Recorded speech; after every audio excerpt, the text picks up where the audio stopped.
আমাদের জাতা দিয়ে খড় কাটা হচ্ছে ছোট্ট খামারের গরুকে খাওয়ানোর জন্য। এবং আমরা যেসব আপডেটগুলো আপনাদের কাছে পৌঁছাই এবং এই আপডেটগুলো অবশ্যই আপনারা দেখবেন। আমরা যা যা করি ছোট্ট খামারের, দেখতেছেন খড় কাটা।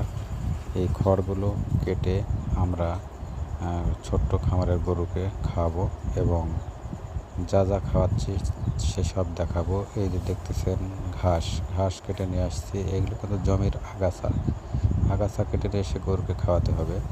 এই যে ভুসি, এই ভুসিটা আমরা খাওয়াই গরুকে, মানে খড়ের সাথে মিশ্রণ করে দিয়ে আমরা পানি এবং ভুসি মেখে দিই, অর্থাৎ ছানি করে খাওয়াই। এই যে খোল একটু ভেজায় রাখি, এই খোলটাও আমরা খাওয়াই এবং খাওয়ানোর পরে এটা একটু সেন্ট পালে খোলের একটু ভালো হয়। এই যে খুদের ভাত, এই খুদের ভাতটা ফ্রেশ খুদ, এটা ভাত আমাদের।